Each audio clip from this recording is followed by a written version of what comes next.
Hi, everybody, and welcome to the Millennial Revolt, an independent political talk show that seeks to bring a different narrative than the stale one that's happening right now on the mainstream media.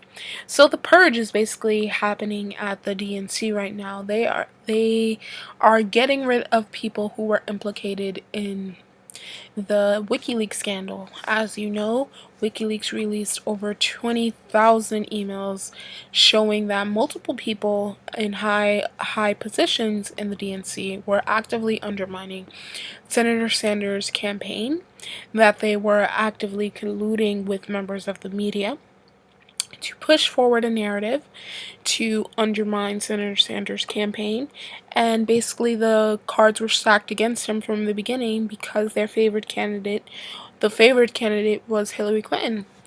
So as of right now, 3 senior officials have stepped down from the DNC. Communications Director Louis Miranda has stepped down. Also, Chief Executive Officer Amy Darcy and Chief Financial Officer Brad Marshall.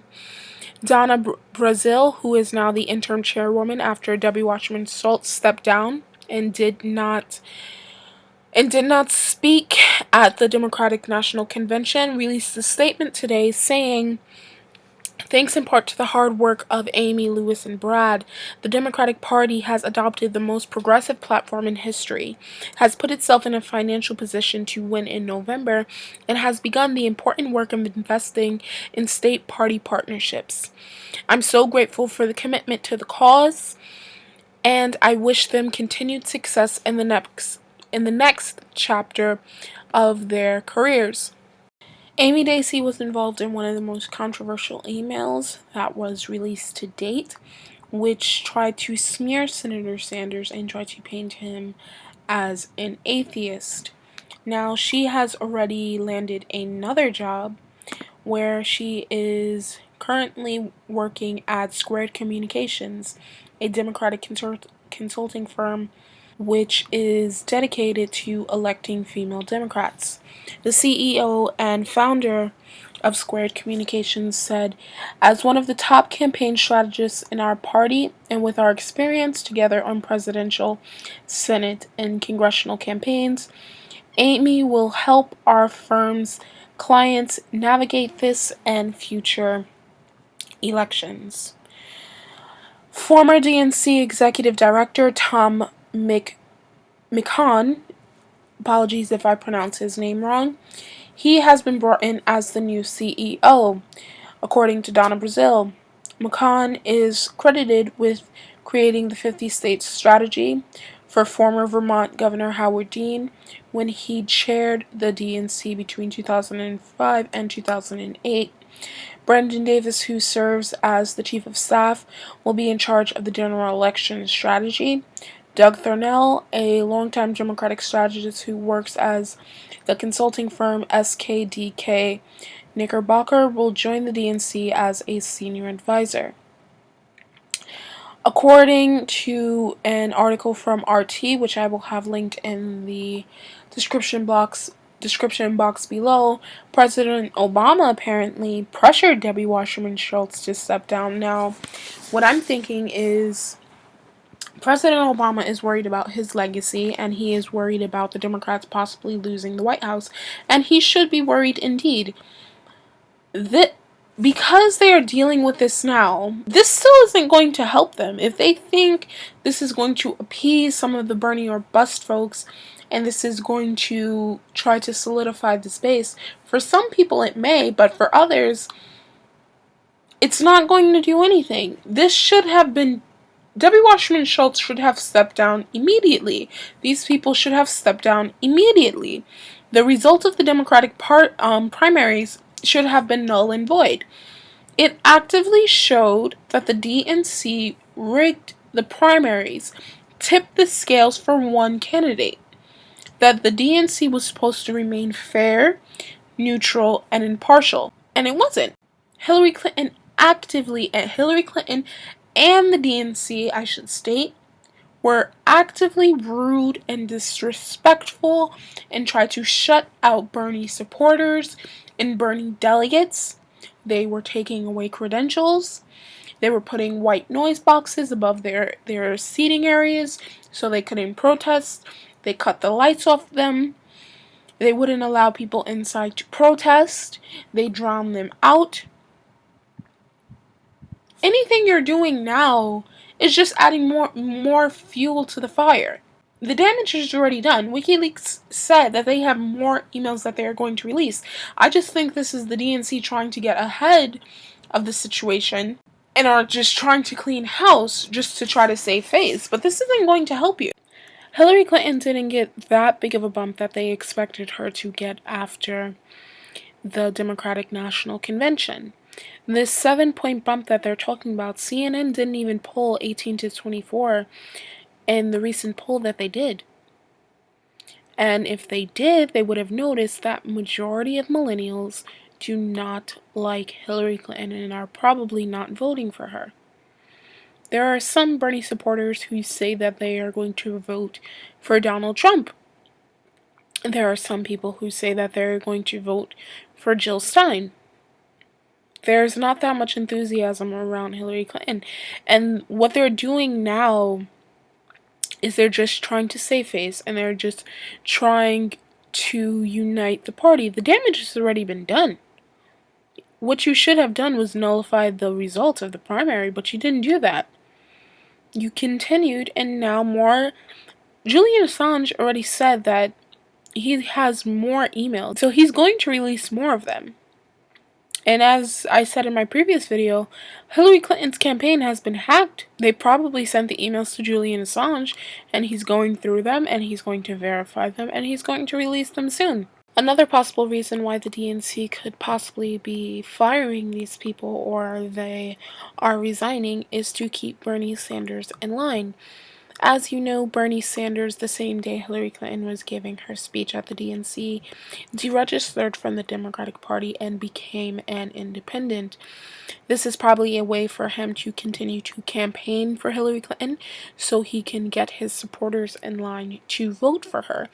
As you know, there's not that much enthusiasm between the age group of 18 to 24, basically the millennials, who she needs to support her, who are the base of the Democratic Party, the future of the Democratic Party. So that could be also another reason why they are getting rid of these people. Do I think that they wanted to fire them? Probably not. But they need to save face. They need to get their house in order if they want to defeat Donald Trump come November. Do I think this is going to help? Somewhat. But the damage has already been done, as I said. I personally think that many people are just going to continue to look at the DNC in disgust, that they believe this primary was rigged as it was. And many Bernie Sanders supporters, some people who I know, are going to vote for Donald Trump. So Hillary Clinton has a lot of work to do if she wants to try to unify this base, which is extremely fractured. The Democratic Party is becoming a lot more conservative, a lot more right-wing. It's becoming more warlike with Hillary Clinton at the helm.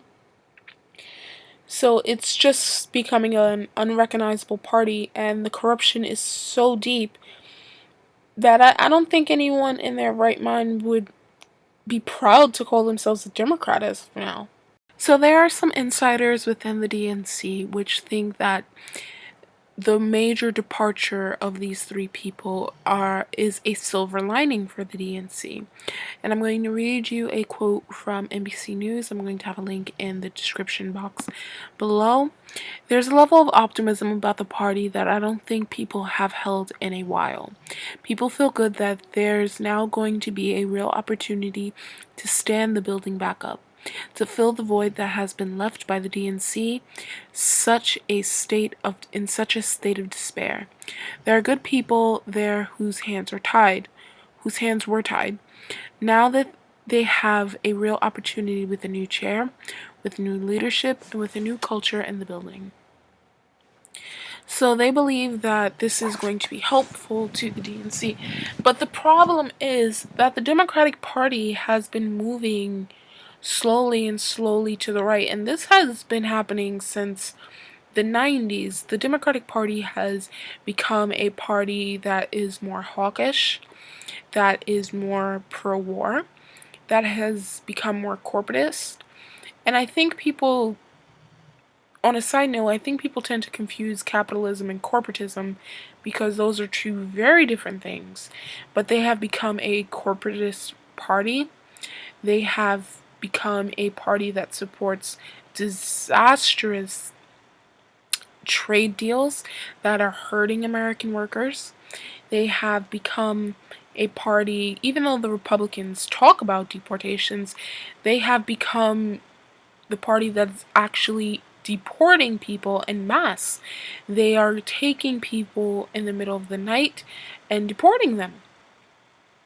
You know, one of President Obama's nicknames is Deporter in Chief. You know, so this is the Democratic Party that is very close to Wall Street, that takes big money donors, that's also has shady, dodgy billionaires backing them. And people say that Debbie Wasserman Schultz didn't want to step down. The official Wasserman Schultz exit was presented as a gesture toward party unity. And then they say that she also stepped down because they were warning from her donors that the money was going to dry up in her own congressional re-election campaign. As you know, she is running against Tim Canova, a law professor who is backed and was endorsed by Senator Sanders. A Democrat close to negotiations with Wasserman Schultz said she had a checklist of requirements fulfilled prior to announcing her departure, which included what she believed to be a promised endorsement in her re-election campaign from Hillary Clinton. The endorsement came in a press release on Wasserman Schultz's departure. So it's basically quid pro quo. You scratch my back, I scratch your back. I helped rig the election in your favor. You help get me re-elected for my campaign. Whatever the former chairwoman's shortcoming, the Clinton campaigns respected her loyalty, though they were chagrined to see her continually popping up at events in Philadelphia throughout the convention after her ouster. Meanwhile, Washington Schultz's departure has made Sanders and his supporters more eager to help the party, and there are discussions about bringing successful elements of the Sanders campaign into the DNC. Now, here's what's really frustrating to me. They keep talking about the platform.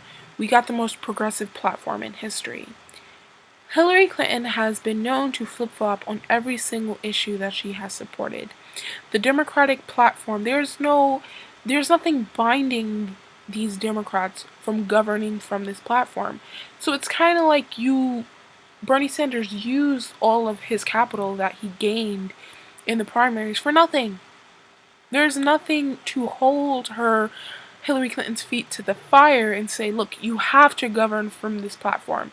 This is what the party voted for. This is what we want. This is what the supporters want. This is what the base wants. You need to govern from this. There's nothing legally binding you. There's nothing holding her to govern from this platform. So it's a complete waste of time.